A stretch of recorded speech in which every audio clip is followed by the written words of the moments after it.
કામ કરવાનું હોય કે ઓફિસનું કામ કરવાનું હોય કે વેપાર ધંધો હોય કે લડાઈ હોય, યુદ્ધ ક્ષેત્ર હોય, ગમે તે ક્ષેત્રમાં સફળતાનું રહસ્ય એકાગ્રતા છે.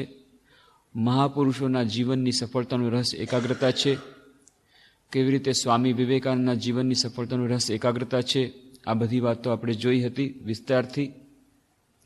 અને એકાગ્રતા અને ધ્યાન કેવી રીતે એકબીજાના પરિપૂરક છે તે પણ આપણે જોયું કે એકાગ્રતા મેળવવા માટે દૈનંદિન ધ્યાનનો થોડો અભ્યાસ એ આવશ્યક છે.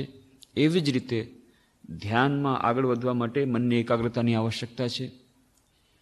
ધ્યાનના કેટલા પ્રકારો છે, એકાગ્રતા અને ધ્યાનના અભ્યાસ માટે કયા કયા બળો પરિપૂરક છે, ધ્યાન અને પ્રાર્થના, ધ્યાન અને જપ એ કેવી રીતે એકબીજાથી સંકળાયેલા છે અને પરિપૂરક છે, એ બધી ચર્ચા આપણે વિસ્તારથી કરી.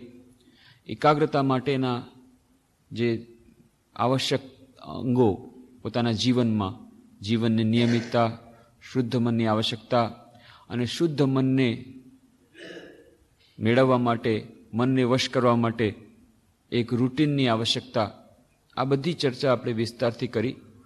અને પછી આપણે ચર્ચા કરી રહ્યા હતા કે જ્યારે આપણે એકાગ્રતા મેળવવા માટે પ્રયત્નો કરીએ છીએ ત્યારે મન એકાગ્ર થતું નથી. કેટલીક બાધાઓ આવીને ઉપસ્થિત થાય છે. આ બાધાઓ કઈ કઈ છે એ બાધાઓને જો આપણે જાણી લઈએ તો પછી આ બાધાઓથી મુક્ત થવા માટેના પ્રયત્નો આપણે શરૂ કરી શકીએ. અને આ બાધાઓનું વર્ણન આપણે જુદી જુદી રીતે જોયું. પતંજલિ કેવી રીતે બાધાઓ કહે છે, બૌદ્ધ ધર્મ પ્રમાણે, જૈન ધર્મ પ્રમાણે, માંડુક્ય ઉપનિષદમાં કેવી રીતની બાધાઓનું વર્ણન કર્યું છે. અને મોડર્ન સાયકોલોજિસ્ટ, આધુનિક મનોવૈજ્ઞાનિકોએ જે એક્સપેરિમેન્ટ્સ કર્યા છે એમાં આ લોકોએ એકાગ્રતા માટેના કયા કયા બાધક તત્વો છે અને એમાંથી કેવી રીતે ઉગરી શકાય, આ બધાની ચર્ચા આપણે વિસ્તારથી કરી રહ્યા છીએ. તો પતંજલિ પોતાના યોગસૂત્રમાં કહે છે, પ્રથમ અધ્યાયના 30મા શ્લોકમાં કહે છે, વ્યાધિ, સ્ત્યાન, સંશય, પ્રમાદ, આલસ્ય, અવિરતિ, ભ્રાંતિ દર્શન, અલબ્ધ ભૂમિકત્વ, અનવિસ્તત્વાની ચિત્ત વિશેષા અંતરાયા. કયા કયા અંતરાયો છે એકાગ્રતાના અને ધ્યાનના અભ્યાસમાં? વ્યાધિ, વ્યાધિની આપણે ચર્ચા કરી. વ્યાધિ, રોગો. જ્યારે શરીર સારું ન હોય તો મન પણ સારું રહેતું નથી. એ સાઉન્ડ માઇન્ડ અને સાઉન્ડ બોડી. એટલા માટે શરીર સ્વસ્થ રહેવા માટે સ્વામી વિવેકાનંદ તો ત્યાં સુધી કહે છે કે you will understand Gita better with your biceps and muscles stronger, and you should rather go to football, play football rather than read Gita. તમે ફૂટબોલની રમતથી ઈશ્વરની નજીક વધુ પહોંચશો. તેનો અર્થ એ નથી કે ગીતાનો અભ્યાસ છોડી દેવાનો, ફક્ત ફૂટબોલ રમવું. કહેવાનો અર્થ એ છે, સ્વામી વિવેકાનંદ એમ કહેવા માગે છે કે ગીતાના સંદેશને સમજવા માટે પણ મનની શક્તિ આવશ્યક છે. મન સ્વસ્થ અને સબળ હશે તો જ ગીતાનો સંદેશ સમજાશે.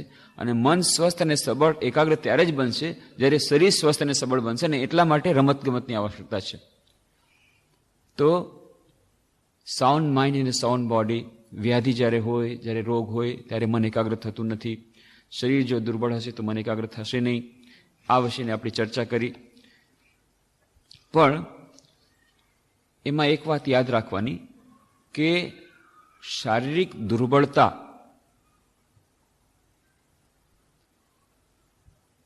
એ તો આપણે દૂર કરવાની જ છે. પણ ક્યારેક ક્યારેક આપણે મિથ્યાભ્રમ થઈ જાય છે કે અમે શરીરથી દુર્બળ છીએ.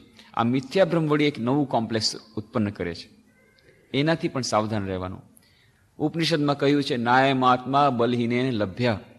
જે બળહીન છે એને આત્મદર્શન નહીં થાય. જે બળહીન છે એને મન એકાગ્ર નહીં થાય. એનું મન એકાગ્ર નહીં થાય, એને મનની એકાગ્રતા નહીં મળે.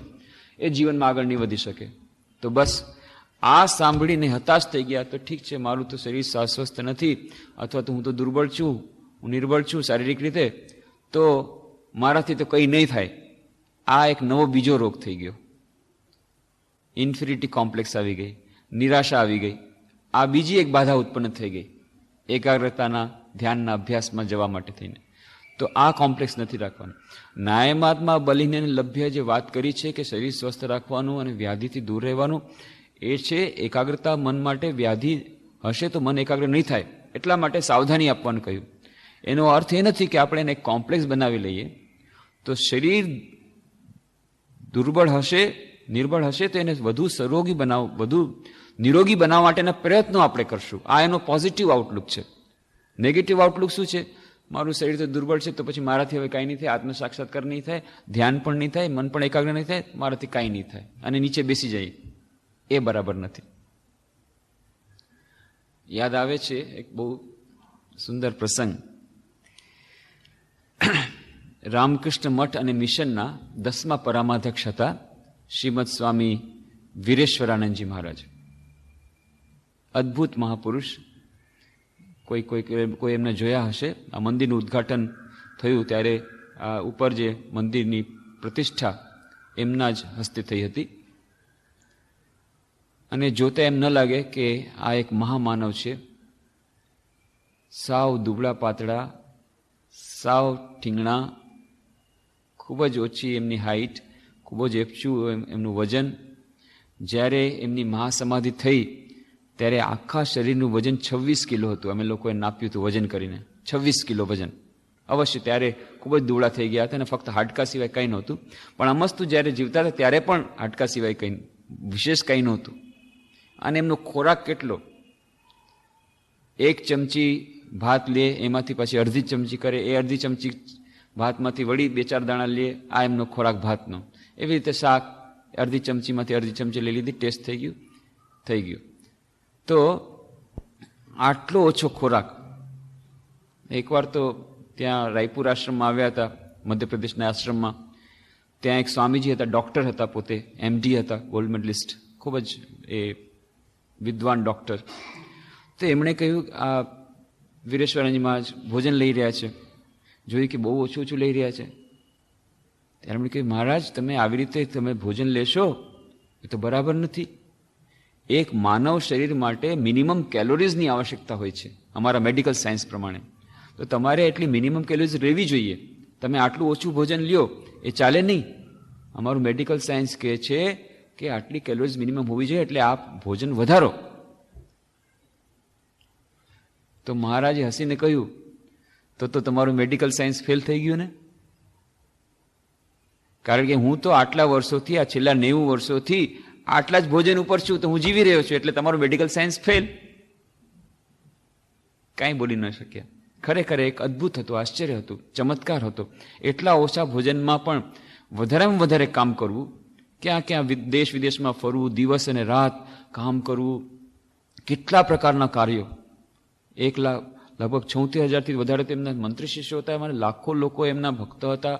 પૂરું રામકૃષ્ણ મઠ મિશનનું જેટલું વહીવટી કામ બધું કરવું પડતું, ટ્રસ્ટીઝ મિટિંગ કરવી પડે, કોરસ્પોન્ડન્સ હજારો લેટર્સ લખવા પડે, ડિક્ટેટ કરવા પડે, કેટલું, અને ક્યાં દેશ વિદેશમાં યાત્રા કરવી પડે. આ બધું કામ કરે છે નાનકડા શરીરથી, એક નાનકડા દેહથી. બહારથી જોતા લાગે તો અરે ફૂંક મારશું તો ઉડી જશે એમ મને લાગે, પણ એની અંદર કેટલી બધી સ્ટેમિના. અને પોતાના જમાનામાં મહાન ફૂટબોલ પ્લેયર, ક્રિકેટ પ્લેયર હતા જ્યારે વિદ્યાર્થી અવસ્થામાં, પણ બહારથી શરીર દેખાય આવું. તો ફક્ત બાહ્ય રૂપ રંગથી આપણે છિતરાઈ ન જવું જોઈએ. કોઈ દેખાય છે ખૂબ જાડા, ખૂબ સ્વસ્થ લાગે છે, બહુ સ્ટ્રોંગ હશે, પણ એ લોકોમાં સ્ટેમિના નથી હોતો. તો અસલ વાત આ છે કે શરીર સ્વસ્થ રહેવું જોઈએ, સાધનાને અનુકૂળ હોવું જોઈએ. પછી એ દુબળું છે કે જાડું છે એ વધારે મહત્વનું નથી. તો એક યુવક એમની પાસે ગયો અને યુવકે જઈને વાત કરી કે મહારાજ, મારું મન ખૂબ જ ખરાબ છે, કોઈ પણ રીતે મારી એક ઇન્ફિનિટી કોમ્પ્લેક્સ આવી ગઈ છે, કોમ્પ્લેક્સ ઉત્પન્ન થઈ ગઈ છે, એનાથી હું વિરત થઈ શકતો નથી. શું વાત છે? ના, કહ્યું છે સ્વામી શિષ્ય સંવાદ, બંગાળીમાં પુસ્તક છે અને ગુજરાતી ભાષાંતર થયું છે વિવેકાનંદજીના સાનિધ્યમાં. તો વિવેકાનંદજીના સાનિધ્ય પુસ્તકમાં શરદ ચક્રવર્તી શિષ્ય સ્વામી વિવેકાનંદ સાથે જે વાર્તાલાપ કરે છે ત્યારે સ્વામીજી કહે છે, જો નાય મહાત્મા બલિને લભ્ય, જ્યાં સુધી શરીર સ્વસ્થ નહીં થાય, સબળ નહીં થાય, ત્યાં સુધી તમે કાંઈ નહીં કરી શકો. આ સંસારમાં નહીં કરી શકો. આધ્યાત્મિક જીવનની તો વાત જ અલગ. આધ્યાત્મિક જીવનમાં પ્રથમ શરત છે શરીર ખૂબ સ્વસ્થ અને સબળ રહેવું જોઈએ. નાયમાત્મા બલિને લભ્ય. તો આ બધી વાત વાંચી અને આ યુવકના મનમાં ખૂબ જ નિરાશા થઈ છે કે મારું તો શરીર ખૂબ દુબળું છે, હું તો ખાવ નિર્બળ છું, તો પછી હું કેવી રીતે આધ્યાત્મિક જીવનમાં આગળ વધી શકીશ, હું કેવી રીતે આ બધું કરી શકીશ. આ પ્રકારની કોમ્પ્લેક્સ, આ પ્રકારની નિર્બળતા એના મનમાં આવી ગઈ છે. અને એ આવીને આ વીરેશ્વરાનંદજી મહારાજને વાત કરે છે. વીરેશ્વરાનંદજી વાત સાંભળી અને ખૂબ ધીરે ધીરે મલક્યા, હસ્યા. હસીને કહ્યું, ચિંતા શું કરવા કરે છે? તું મારા કરતા તો વધારે દુબળો નથી ને, તો પછી ચિંતા શું કરવા કરે છે? તું મારા કરતા તો દુબળો નથી ને, હું તો અહીંયા બેઠો છું, રામકૃષ્ણ મઠ મિશનના પ્રેસિડેન્ટ, આટલું બધું કામ કરે છે, તો તારે શું ચિંતા છે? પછી એમ સમજાવીને કહે છે, જો બાહ્ય જે તમારું રંગરૂપ એની સાથે આનો મતલબ નથી. સ્ટેમિના છે કે નહીં, તમારામાં શક્તિ છે કે નહીં. કારણ કે શારીરિક શક્તિ હશે તો તમે અભ્યાસ કરી શકશો, તો પછી માનસિક શક્તિ આવશે. તો આ પ્રકારની કોમ્પ્લેક્સ નહીં રાખવી જોઈએ કે અમે શરીરથી દુર્બળ છીએ અને કદાચ કોઈમાં ખોટ પણ હોય, કદાચ શારીરિક ખોટ હોય, તેમ છતાં કેટલાક એવા સાધકો છે જેમણે આ શારીરિક ખોટને, શારીરિક દુર્બળતાને, આ વ્યાધિને પણ આધ્યાત્મિક જીવનમાં આગળ વધવા માટેનો મોટું સંબલ બનાવી લીધું છે. બ્રધર લોરેન્સ એ મહાન ક્રિશ્ચિયન સેન્ટ થઈ ગયા. એમની પુસ્તક છે, બહુ જ ફેમસ પુસ્તક અને બહુ જ સુંદર પુસ્તક, the practice of the presence of God. એક નાનકડા પુસ્તકમાં આખું રહસ્ય આપી દે છે કેવી રીતે દૈનંદિન જીવનમાં કામ કરતા કરતા આધ્યાત્મિક જીવનમાં આગળ વધી શકાય. તો બ્રધર લોરેન્સ પત્રોમાં લખતા હતા કે જુઓ, we are nearer to God when we are sick rather than we are well. આપણે જ્યારે બીમાર હોઈએ છીએ, જ્યારે આપણે વ્યાધિ હોઈએ છીએ, ત્યારે કદાચ આપણે ભગવાનની વધુ નજીક હોઈએ છીએ. કેમ? ઘણા કારણો. એક તો આ વ્યાધિ આવી છે, શું કરવા? ભગવાને આપણને આશીર્વાદ રૂપે મોકલી છે, જેથી આપણા કર્મો જલ્દીથી ક્ષય થઈ જાય, નંબર 1. અને નંબર 2, એ સમયે આપણને ભગવાનની કૃપાનો વધુને વધુ અનુભવ થાય, વધુને વધુ નજીક રહીએ, આ અવસરનો લાભ ઉઠાવીએ. કારણ કે ત્યારે બીજું બધું તો કામ થશે જ નહીં, તમારી પાસે સમય છે. અને જો એને એવી રીતે લઈ લેવામાં આવે તો આ વ્યાધિ પણ આશીર્વાદ સ્વરૂપ બની જાય છે. તો શરીર સ્વસ્થ અને સબળ રાખવાનો પૂરતો પ્રયત્ન કરીશું, પણ જો કદાચ કોઈ જાતની વ્યાધિ આવશે તો વ્યાધિને પણ એ એકાગ્રતા અને ધ્યાનમાં, અભ્યાસમાં આગળ વધવા માટેનું આપણે રસ્તો બનાવી લેશું. એવી જાતનું ફર્મ ડિટર્મિનેશન, એવી જાતનો દ્રઢ નિશ્ચય કરવો પડશે. અને જેમ સ્વામી તુર્યાનંદજીની વાત કરી કે શરીર જાણે, રોગ જાણે, મન તું આનંદમાં રહે, એ વાતને યાદ રાખશું તો વ્યાધિના સમયમાં પણ એકાગ્રતા અને મન રાખી શકીશું. પણ બની શકે ત્યાં સુધી શરીરને સ્વસ્થ રાખવા માટેના જેટલા નિયમો જળવાઈ શકે એનો પૂરતો પ્રયત્ન કરીશું. એના માટે એક્સરસાઇઝ લેવી પડે, વ્યાયામ લેવો પડે, ભોજન લેવું પડે, રેગ્યુલર રૂટીન રાખવું પડે, એ બધું આપણે કરશું. પણ એ સિવાય તેમ છતાં પણ જ્યારે વ્યાધિ આવશે તો એને પણ આપણે આધ્યાત્મિક જીવનમાં આગળ વધવા માટે, એકાગ્રતા ધ્યાનમાં આગળ વધવા માટેનો એક ઉપાય લઈ લઈશું. પછી આવ્યું હતું વ્યાધિ પછી સ્ત્યાનની વાત કરી કે મનની ચંચળતાને કારણે ક્યારેક બેસવાની જ ઈચ્છા નથી થતી, ધ્યાનમાં બેસવાની ઈચ્છા નથી થતી, ભણવામાં ઈચ્છા નથી થતી, એકાગ્ર કરવાની ઈચ્છા જ થતી નથી. આમાં અને પ્રમાદ અને આલસ્યમાં જે અંતર છે એ આપણે વિસ્તારથી ચર્ચા કરી હતી. એ ગમે તે કારણે, એ પછી નિરાશાને કારણે હોય કે મનમાં બેસવાની ઈચ્છા થતી નથી, તેના ઘણા કારણો છે. તેમાંના કેટલાક કારણો એવા છે કે જેમ કે એક વિદ્યાર્થી 12મા ધોરણમાં 2 વાર પરીક્ષામાં ફેલ થઈ ગયો છે. હવે ભણવા બેસે છે ત્યારે એમ જ વિચાર આવે છે, 2 વર્ષ સુધી મેં આટલી બધી મહેનત કરી, એનું તો મને ફળ મળ્યું નહીં, એમાં હું ફેલ ગયો, તો હજી ફરી પાછું બેસીશ, ફરી પાછું મહેનત કરીશ, એનું ફળ મળશે એની શું ગેરંટી? તો મન ખરાબ થઈ ગયું છે, એટલે ભણવામાં પછી મન લાગતું જ નથી. જ્યાં ભણવા બેસે છે ત્યારે એમ લાગે છે જ્યારે ખૂબ આટલી બધી મહેનત કરી, જ્યારે ફળ ન મળ્યું તો આ વખતે મહેનત કરે તો ફળ મળશે, એના કરતાં મહેનત જ નથી કરવી. આ પોતાનું એનું અચેતન મન એને એવી જાતનું સજેશન આપી દે.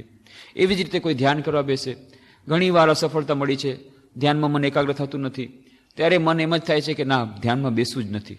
અવચેતન મન આપણને કોઈને કોઈ જાતના બહાના કહે છે, ભાઈ આજનો દિવસ રહેવા દે, આજે આ થોડું કામ આવી ગયું છે, કાલથી આપણે ધ્યાનનો અભ્યાસ કરશું. વળી કાલ આવી તો પછી કેમ એને ટાળવાનો પ્રયત્ન કરે છે? કારણ કે મનની ચંચળતા છે. એ પછી નિરાશાને કારણે હોય, આપણને પૂર્વમાં અસફળતા મળી હોય એને કારણે હોય, કે આપણા અધ્યવસાયના અભાવમાં હોય, કે આપણા માટે જે આપણું જે લક્ષ્ય છે એને પ્રાપ્ત કરી શકીશું એના પ્રત્યે આપણને સંશય હોય અથવા આત્મશ્રદ્ધાનો અભાવ હોય, આ ગમે તે કારણે, વિભિન્ન કારણોને લઈને આ મન ધ્યાનમાં બેસવા જ માગતું નથી, ભણવા બેસવા જ માગતું નથી, એકાગ્રતા મેળવવા જ માગતું નથી, ગમે તે રીતે ટાળે છે. તો એના માટેનો ઉપાય આત્મશ્રદ્ધાનું સિંચન કરવાનું, ખૂબ આત્મશ્રદ્ધા રાખવી. એટલે ક્યારેક ક્યારેક તો જે રામકૃષ્ણ મઠ મિશનના વરિષ્ઠ સંન્યાસીઓ જ્યારે કહે છે, ઇન્સ્ટ્રક્શન આપી દે છે કે જ્યારે ધ્યાનનો અભ્યાસ પ્રારંભ કરો તો સૌથી પહેલાં પોતાને ઓટો સજેશન આપવાના, મનના સૂચનો આપવાના કે મારું શરીર ખૂબ સ્વસ્થ છે, નિર્બળ છે, મારું મન ખૂબ સ્વસ્થ છે, સબળ છે, શુદ્ધ છે, મારું શરીર સ્વસ્થ છે, સબળ છે, શુદ્ધ છે, અને આ જ મન અને આ જ શરીર દ્વારા આ જ જન્મમાં હું ઈશ્વર પ્રાપ્તિ કરીને રહીશ, પૂર્ણતા મેળવીને રહીશ, એવી જાતનો દ્રઢ નિશ્ચય, એવું ફર્મ ડિટર્મિનેશન સાધના પ્રારંભ કર્યા પહેલાં કરવાથી સાધનામાં તીવ્રતા આવે છે, મનની એકાગ્રતામાં સહાયરૂપ થાય છે.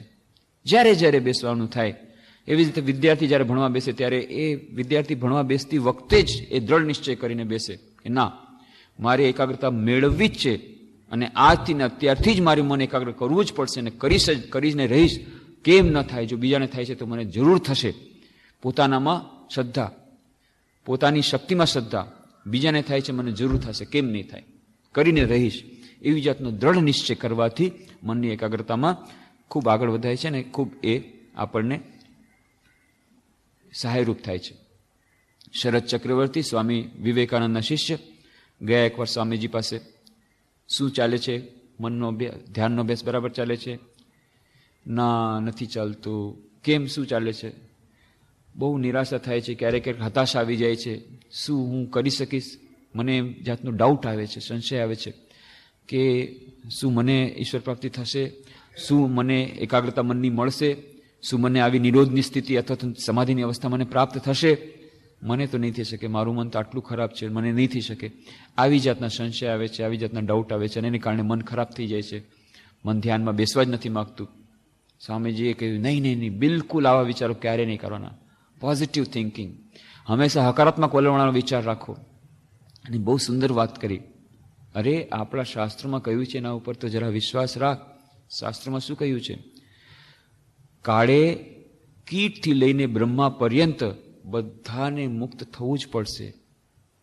કોઈ પણ એક પણ વ્યક્તિ એવી નહીં હોય આ સંસારમાં કે જેને પૂર્ણતા પ્રાપ્ત નહીં થાય. વ્યક્તિ શું કરવા? એક કીટથી લઈને પરમાણુ સુધી, એક પરમાણુથી માંડીને બ્રહ્મા સુધી જે કંઈ સ્પીસીસ છે, અમીબાથી માંડીને મનુષ્ય યોનિ સુધીની જે કંઈ સ્પીસીસ છે, દરેકે પૂર્ણત્વ પર પહોંચવાનું જ છે. એ તો પહોંચશે જ.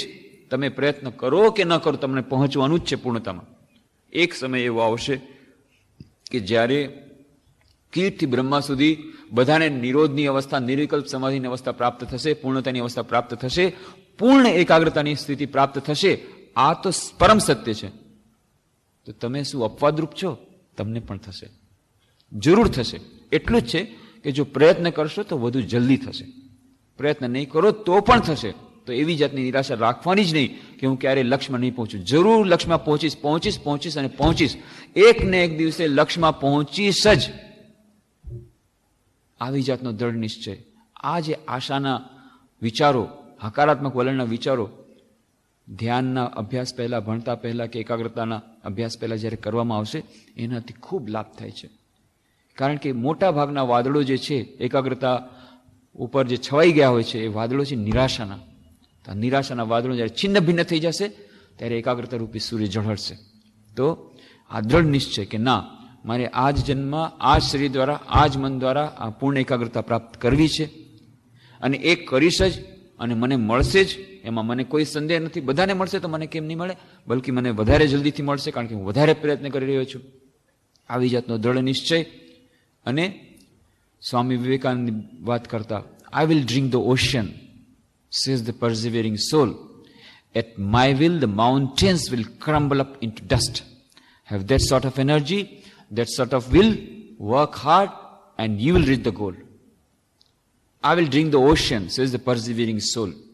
જે અધ્યવસાયી છે એ શું કહે છે? અધ્યવસાયી વ્યક્તિ કહે છે કે હું સમુદ્રનું સમસ્ત પાણી પી જઈશ. 1 ગ્લાસ પીવું, 2 ગ્લાસ પીવું, 6 ગ્લાસ પીવા નહીં. સમસ્ત સમુદ્રનું પાણી પીવા માટે કેટલો સમય લાગશે? હજારો કરોડો વર્ષો લાગશે, ભલે લાગશે. એટલું મારામાં ધૈર્ય છે. હું એટલા વર્ષો સુધી તપસ્યા કરવા માટે, એટલા વર્ષો સુધી અભ્યાસ કરવા માટે હું તૈયાર છું. I will drink the ocean, says the perceiving soul. જે અધ્યાવસાય છે કે હું આખું સમુદ્રને પી જઈશ, સમુદ્રનું પાણી પી જઈશ, ધીરે ધીરે ધીરે ધીરે. સમુદ્ર આટલું મોટું પાણી છે ને, બધું હું પી જઈશ. બહુ સમય લાગશે ભાઈ. તમે દરરોજ કેટલા ગ્લાસ પી શકશો? 8 ગ્લાસ, 10 ગ્લાસ, ભલે ને, ગમે એટલા વર્ષો લાગશે. હું એટલા વર્ષો સુધી મહેનત કરીશ, પરિશ્રમ કરીશ, પણ હું છોડીશ નહીં, પ્રયત્ન છોડીશ નહીં. હજારો વાર ફેલ જઈશ, હજારો વાર પ્રયત્ન કરીશ. Hold the ideal 1000 times, and if you fail 1000 times, make the attempt once more. Swamiji કહે છે 1000 વાર પ્રયત્ન કરો. બહુ સુંદર વાત કહે છે. આદર્શની વાત જ્યારે આપણે કરીએ છીએ, જ્યારે આદર્શ, કેટલાક લોકો એકાગ્રતા માટે પ્રયત્ન નથી કરતા, એમને કોઈ સમસ્યા નથી. આપણે એકાગ્રતા માટે પ્રયત્ન કરીએ છીએ તો બહુ ઘણી બધી સમસ્યા આવી જાય છે. આદર્શને અપનાવવાનો જ્યારે પ્રયત્ન કરીએ છીએ, ઘણી બધી સમસ્યા આવી જાય છે. તો શું છે? 2 વસ્તુ છે. કાં તો આદર્શને છોડી દો તો જીવન બહુ સરળ થઈ જાય, આદર્શને પકડો, જીવન કઠિન બની જાય. તો શું જોઈએ છે? તો સ્વામીજી કહે છે આદર્શ વ્યક્તિ પણ ભૂલ કરશે, આદર્શ વિનાનો વ્યક્તિ પણ ભૂલ કરશે. પણ આદર્શ વિનાની વ્યક્તિ જો આદર્શવાળી વ્યક્તિ 1 ભૂલ કરશે તો આદર્શ વિહીન વ્યક્તિ 50,000 ભૂલ કરશે. ભૂલ તો બધા કરશે, પણ આ પોતાની ભૂલ દ્વારા આગળ વધશે તો ભૂલ કરશે જ, ભૂલ થશે જ. કેમ કે તમે આદર્શ પાછળ જઈ રહ્યા છો.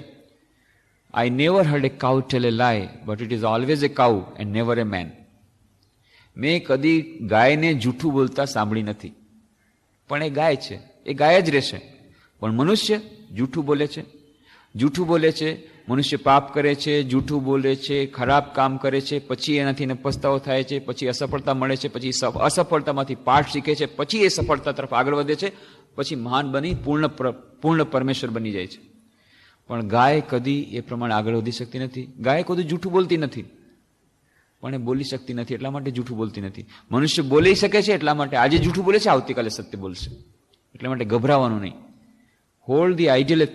એટલે I never had a cow tell a lie, but it is always a cow and never a man. મેં કદી કોઈ દિવસ ગાયને જૂઠું બોલતા સાંભળી નથી, પણ એ ગાય છે એટલા માટે એ જૂઠું બોલતી નથી. મનુષ્ય જૂઠું બોલે છે, આજે જૂઠું બોલે છે, એનો અર્થ જ છે આવતીકાલે સત્ય બોલવાની એનામાં શક્તિ છે, આવતીકાલે સત્ય બોલશે. આજે ભલે ભૂલ કરે પણ આવતીકાલે પરફેક્ટ બનશે. એટલા માટે hold the ideal 1000 times, and if you fail 1000 times, make the attempt once more. 1000 વાર પ્રયત્ન કરો. અચ્છા, 1000 વાર પ્રયત્નો કર્યા અને તેમ છતાં જો નિષ્ફળતા મળી, 1000 વાર નિષ્ફળતા મળી, તો શું કરવું? માથે હાથ દઈને બેસી રહેવું રસ્તામાં? નહીં, હજી ફરી 1 વાર પ્રયત્ન કરો. 1000 વાર ફેલ થાવ, 1000 વાર પ્રયત્ન કરો. આવી જાતનો અધ્યવસાય. ભલે કેટલા વર્ષો લાગશે, વારંવાર નિષ્ફળતા મળશે, પણ અમે નિરાશ થશું નહીં, એને છોડશું નહીં. એકાગ્ર મન નથી થતું, બેસીએ છીએ, મન ચારે તરફ ભમે છે, છોડશું નહીં. 2 જ ઉપાય છે, કાં તો હાર સ્વીકારી લ્યો અને કાં યુદ્ધ કરો. યુદ્ધ કરતા રહેશું. એક બીજો ઉપાય છે, સરળ ઉપાય છે, એ હાર સ્વીકારી લ્યો. ભાઈ આપણાથી આ ધ્યાન વગેરે નહીં થાય, આ બધું આપણી બલામ નથી. અમે ભાઈ ગૃહસ્થ માણસ, અમે આ એકાગ્રતા ધ્યાન એ બધું તમે તમારે જે કરવું એ કરો. અમે અમારા હાથે સંસારમાં મોજ મજા કરીએ છીએ, જે થવાનું છે થશે. આ છે પરાજય સ્વીકાર કરી લેવો, કાયર બની જવું, અર્જુનની જેમ રથમાં પાછળ બેસી જવું. ન યોત્સયતિ ગોવિંદમ ઉક્ત્વા તુષ્ણે બભુવ. હું યુદ્ધ નહીં કરું, બસ હું ચૂપચાપ બેસી જાઉં છું, મારાથી યુદ્ધ નહીં થાય, એમ બેસી જવાનું નહીં ચાલે. યુદ્ધ કરવું જ પડશે. જો આગળ વધવું હશે, એકાગ્રતામાં આગળ વધવું જ પડશે. જો સમાધિની અવસ્થા પ્રાપ્ત કરવી હશે તો ધ્યાનમાં આગળ વધવું જ પડશે. જીવનના કોઈ પણ ક્ષેત્રમાં આગળ વધવું હશે તો એકાગ્રતા પ્રાપ્ત કરવી જ પડશે. ને એકાગ્રતા માટે મન સાથે યુદ્ધ કરવું જ પડશે, બેસવાથી નહીં ચાલે. અને એટલા માટે જે વાત કરી હતી આપણે પાછલી વખતે, કે જે સ્વામી વિવેકાનંદ કહ્યું હતું, ગીતામાં બાકી બધા શ્લોકો તમે ભૂલી જાઓ, કાંઈ વાંધો નથી, ફક્ત એક જ શ્લોક જો યાદ રાખો તો એમાં ગીતાનું સર્વસ્વ સાર આવી ગયો છે. ક્લૈબ્યમ માસ મગમ પાર્થ નૈતત્વ યુપપદ્ધતે ક્ષુદ્રમ હૃદય દૌર્બલ્યમ તક્તોતિષ્ઠ પરંતપ. પહેલા જ કહે છે, જ્યારે અર્જુન કહે છે ચૂપચાપ બેસી ગયો, હું યુદ્ધ નહીં કરું, કુતસ્વા કશમલ વિદમ, વિષમે સમુપસ્થિતમ અનાર્યમ અજુષ્ટમ અસ્વર્ગમ અકીર્તિકર્મ અર્જુન. અર્જુન, તને આ કસમયમાં આવી જાતની નિર્બળતા દુર્બળતા ક્યાંથી આવી ગઈ? આવી જાતની કાયરતા તારામાં ક્યાંથી આવી ગઈ? આ કાયરતા તને શોભતી નથી. ક્લૈબ્યમ માસ મગમ પાર્થ. હે પાર્થ, તને આ ક્લૈબ્યમ, આ ક્લીવતા, આ કાયરતા શોભતી નથી. નહીં તત્વ પદ્ધતિ, તને આ શોભતી નથી. ક્ષુદ્રમ હૃદય દૌર્બલ્યમ તક્તોતિષ્ઠ પરંતપ. ઊભો થઈ જા યુદ્ધ માટે. હૃદયની ક્ષુદ્ર દુર્બળતાને દૂર ફેંકી દે અને ઊભો થઈ જા યુદ્ધ માટે. આ જ ઉપાય છે. એકાગ્રતાને ધ્યાનમાં જો આગળ વધવા માંગતા હોઈએ તો નિરાશાને ફેંકી દેવી પડશે, હૃદયની તુચ્છ દુર્બળતાને ફેંકી દેવી પડશે.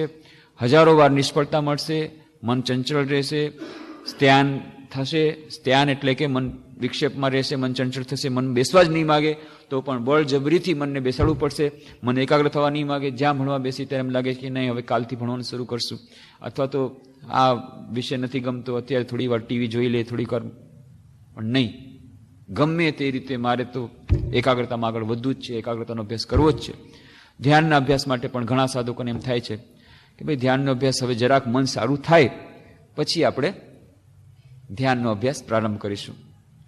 તો સ્વામી બ્રહ્માનંદજી મહારાજ પાસે રામકૃષ્ણ દેવના અંતરંગ પાર્ષદ, એની પાસે એક ભક્તે આવીને કહ્યું કે મહારાજ, મન તો એકાગ્ર થતું નથી, મન હાથમાં નથી રહેતું, એટલે ધ્યાન કેવી રીતે થાય? તે હમણાં ધ્યાન નહીં કરીએ. જ્યારે મન એકાગ્ર થશે, મન સારું થશે, મન વશમાં આવશે, ત્યાર પછી આપણે ધ્યાનનો અભ્યાસ પ્રારંભ કરીશું. સ્વામી બ્રહ્માનંદજી મહારાજે કહ્યું, કદી નહીં થાય. જો એના માટે બેઠા રહેશો કે આપણું મન બહુ સરસ થઈ જાય, મન એકદમ પોતાનું હાથમાં આવી જાય, મન સંયમમાં આવી જાય, મન આપણા વશમાં આવી જાય, પછી આ વશમાં આવેલા મન દ્વારા આપણે એકાગ્રતાનો ધ્યાનનો અભ્યાસ પ્રારંભ કરીશું, ક્યારેય નહીં થાય. કારણ કે મનને વશમાં લાવવાનો મુખ્ય ઉપાય છે ધ્યાન અને એકાગ્રતા. અને ધ્યાન અને એકાગ્રતા માટે મનને વશ કરવાનું આવશ્યકતા છે. બંને એકબીજાના પરિપૂરક છે. અને એટલા જ માટે સ્વામી બ્રહ્માનંદજી મહારાજ કહે છે બંને એક સાથે ચાલવું પડશે. મનને વશ કરવા માટે એના પ્રયત્નો ચાલુ રાખવા પડશે, અને એકાગ્રતા અને ધ્યાનના અભ્યાસને પણ સાથમાં રાખવું પડશે. ધ્યાન અને એકાગ્રતાના અભ્યાસ દ્વારા મનને વશ કરવામાં સરળતા પડશે, મનને વશ કરવાથી ધ્યાન અને એકાગ્રતામાં સરળતા પડશે. બંને એકબીજાના પરિપૂરક છે. બંને કાર્યો એક સાથે થવા પડશે, કરવા પડશે, નહીં તો નહીં થાય. તો ક્ષુદ્રમ હૃદય દૌર્બલ્યમ ત્યક્તોતિષ્ઠ પરંતપ. વારંવાર નિષ્ફળતા મળે તો પણ નિષ્ફળતાની પરવા કર્યા વગર અધ્યવસાય દ્વારા I will drink the ocean. સુંદર વાર્તા આવે છે કે એક પક્ષી હતા, સમુદ્ર કિનારે એક પક્ષીનું જોડું રહેતું હતું. એમના નાના બચ્ચા હતા. સમુદ્રમાં લહેરો આવી અને જે ઈંડા હતા એ ઈંડા તણાઈ ગયા. બસ ચકલી તો રડવા માંડી ગઈ, અરે મારે ઈંડા તણાઈ ગયા, હવે શું થાય? ખૂબ ગુસ્સો થયો. આ સમુદ્ર દેવતાએ આવીને બધું આ નુકસાન કર્યું છે, મારા ઈંડા તણાઈ ગયા. પણ બે પ્રકારના પ્રતિભાવો થાય. જ્યારે માણસ કોઈ ગુમાવી બેસે ત્યારે રડવા માંડી જાય, હાય હાય હાય, શું થઈ ગયું, શું થઈ ગયું, શું થઈ ગયું. બસ ફક્ત રડવાનું રડવાનું રડવાનું, દુઃખ દુઃખ દુઃખ, હાય હાય શું થઈ ગયું, મારા ઈંડા તણાઈ ગયા, મારા ઈંડા તણાઈ ગયા, મારા ઈંડા તણાઈ ગયા. શું કરું? છાતી ઠોકીને રો. બીજા પ્રકારના વ્યક્તિ હોય છે, દુઃખી થાય છે પણ એ દુઃખમાંથી ઉગરવાના ઉપાયો તરત જ શરૂ કરી દે છે. ચકલીએ શું કર્યું? ચકલો અને ચકલી કે મારે ઈંડા તો પાછા જોઈએ, સમુદ્રમાં ગયા છે, હવે સમુદ્રમાંથી પાછા કેવી રીતે મળે? તો એ લોકોએ શું કર્યું? ગયા સમુદ્રમાંથી ચાંચમાં એક થોડુંક પાણી લીધું, પાણી લઈ અને ત્યાં રેતીમાં પાણી ઠાલવી દે છે. વળી જાય છે સમુદ્રમાં, વળી પાણી લે છે, વળી રેતીમાં ઠાલવી દે છે.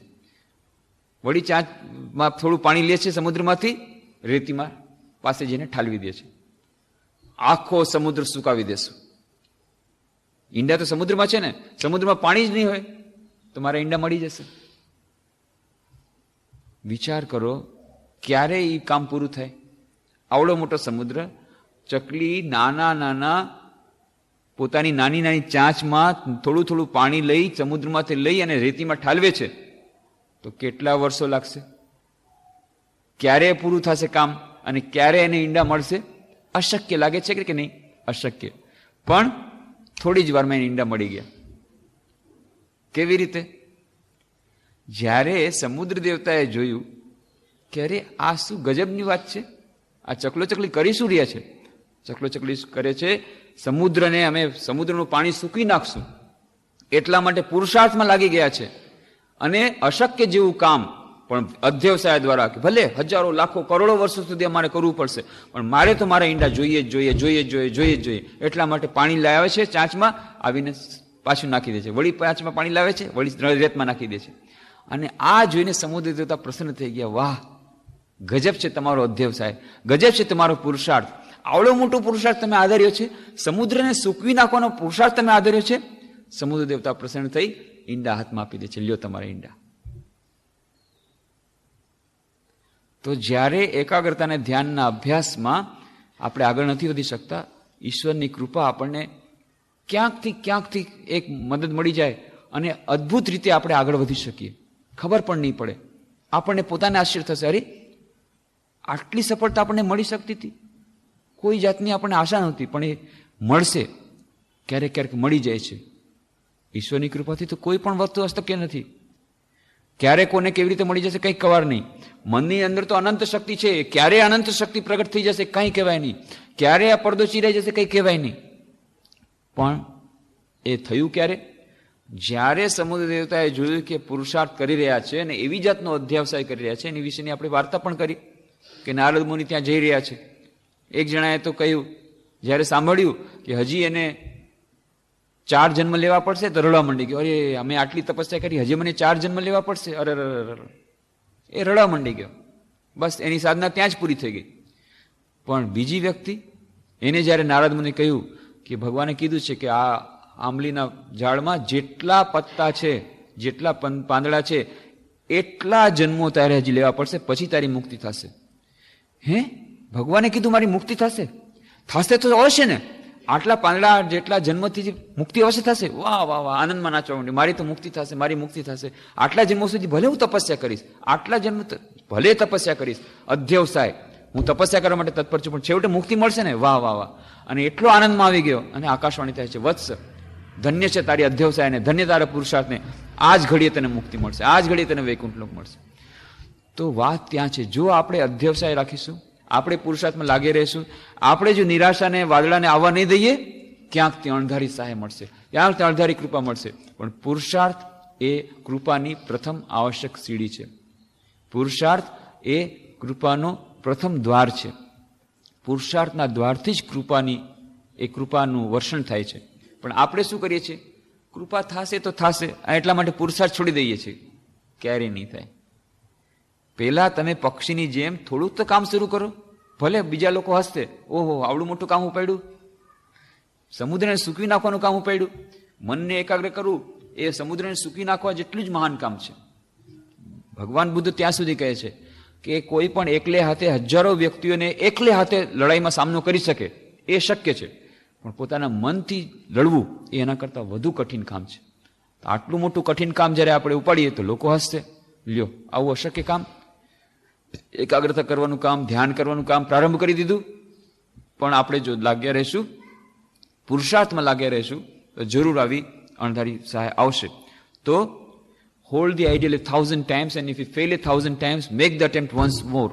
1000 વાર નિષ્ફળ જઈએ તો પણ નિષ્ફળતાથી ગભરાવાનું નહીં, ફરી એકવાર પ્રયત્ન કરવાનો, આ એક ઉપાય. અને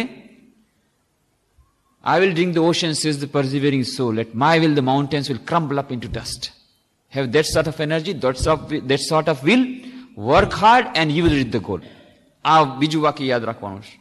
શક્તિદાયી વિચાર, થોટ્સ ઓફ પાવરમાં સ્વામી વિવેકાનંદ કહે છે શું? I will drink the ocean, says the persevering soul. અધ્યવસાય શું કહે છે? હું સમુદ્રનું સમસ્ત પાણી હું પી લઈશ, ભલે કરોડો વર્ષો લાગે. એક, અને મારી દ્રઢ ઈચ્છા શક્તિ દ્વારા, at my will the mountains will crumble up into dust.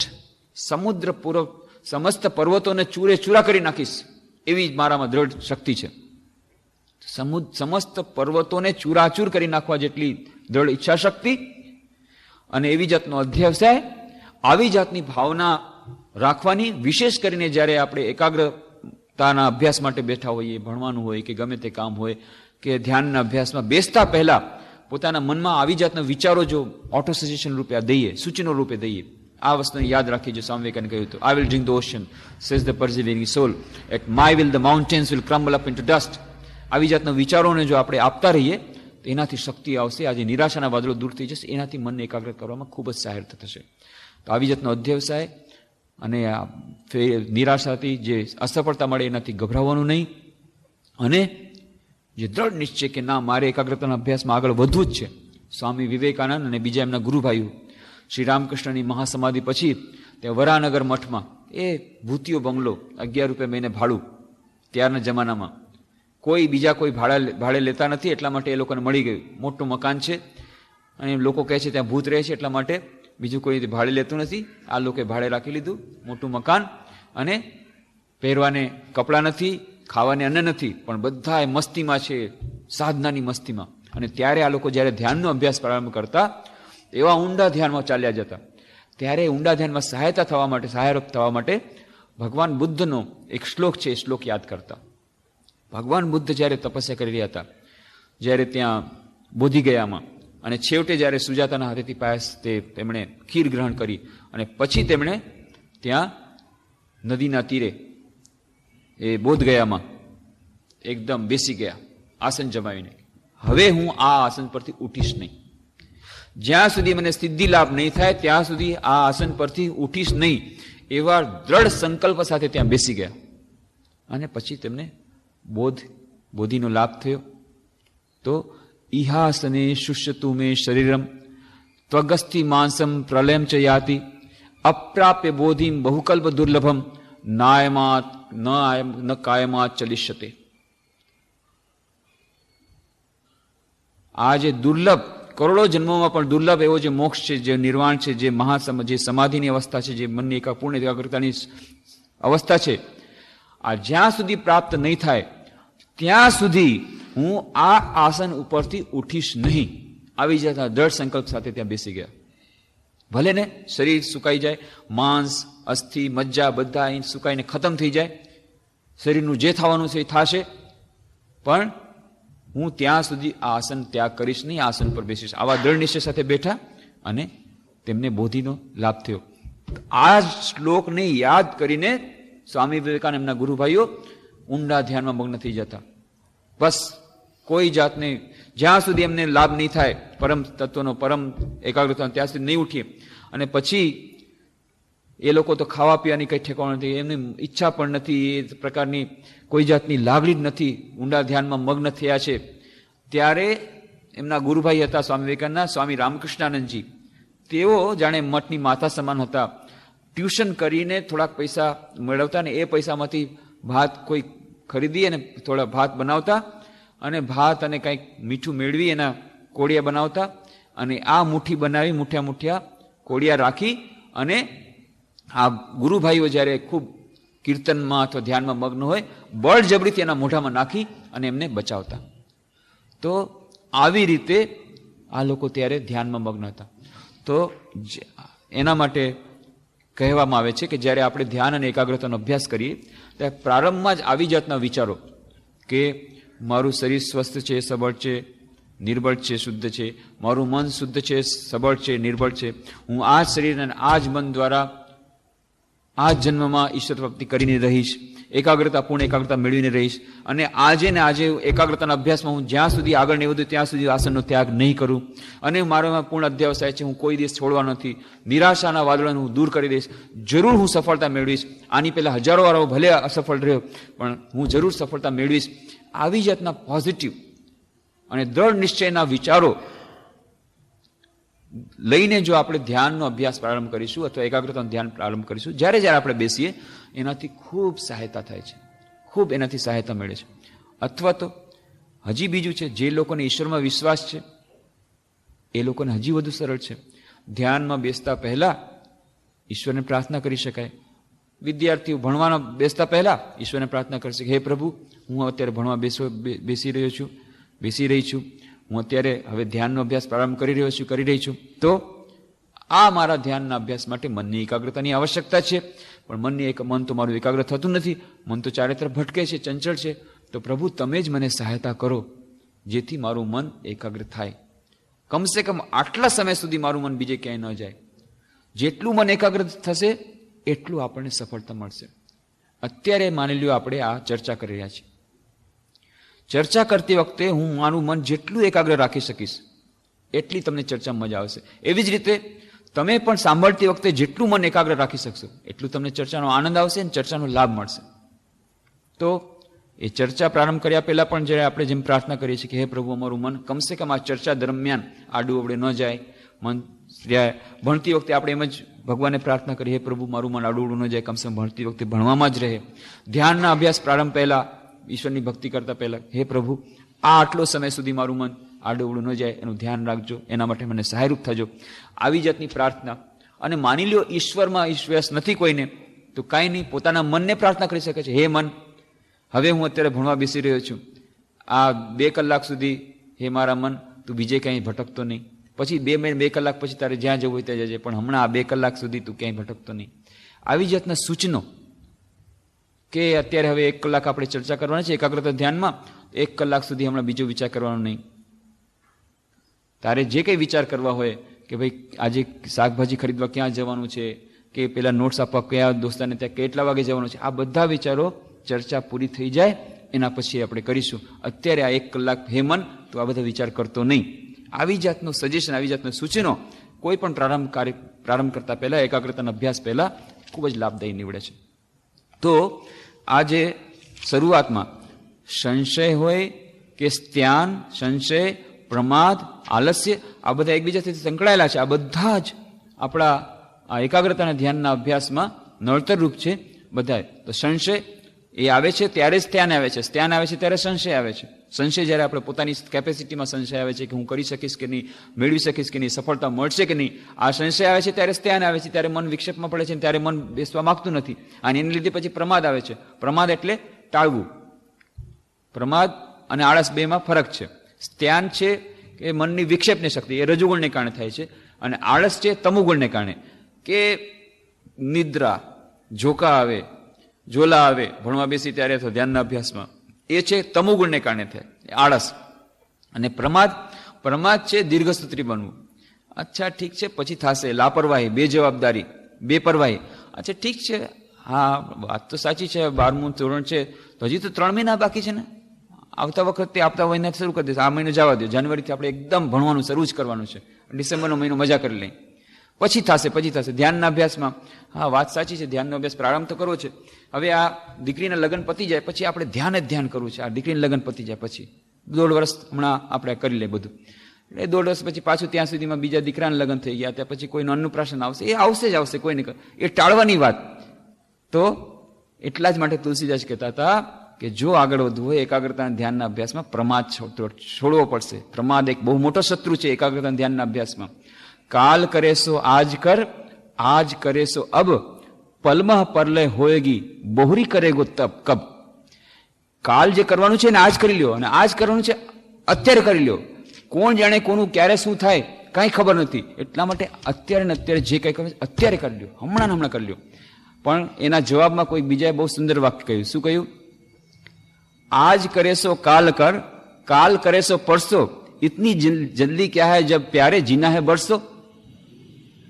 કે ભાઈ આજ કરવાનું છે કાલ કરી લે, અને કાલ કરવાનું છે પરમ દિવસે કરી લે. કેમ એટલી જલ્દી શું છે ભાઈ, જ્યારે વર્ષો સુધી જીવવાનું છે. આ છે પ્રમાદી વ્યક્તિનું કહેવાનું. પ્રમાદી વ્યક્તિ એમ જ માને છે આ કરશું પછી કરશું. તો પ્રમાદ, આળસ, સંશય, ધ્યાન આ બધા બાધક તત્વો છે. પછી ભણવા માટે એકાગ્રતા મેળવવા માંગતા હોઈએ કે આના માટે મેળવવા માંગતા હોઈએ, તો આ પતંજલિ પ્રમાણેના જે બાધક તત્વો એની ચર્ચા આપણે થોડી કરી, હજી થોડીક ચર્ચા કરી, અને પછી મોડર્ન સાયકોલોજીસ્ટ લોકોએ થોડા એક્સપેરિમેન્ટ્સ કર્યા છે. એક્સપેરિમેન્ટ્સના બેસિસ ઉપર ઘણી બધી પુસ્તકો બહાર પડી છે. એમાંનું થોડોક નિચોડ આપણે આપશું કે કયા બાધક તત્વો મોડર્ન સાયકોલોજીસ્ટ પ્રમાણે છે, અને એક્સપેરિમેન્ટ્સ કરીને એમણે દર્શાવી છે કે કઈ વસ્તુઓ દ્વારા આપણા મનની એકાગ્રતા વધી શકે. એ બધાની ચર્ચા આવતા શનિવારે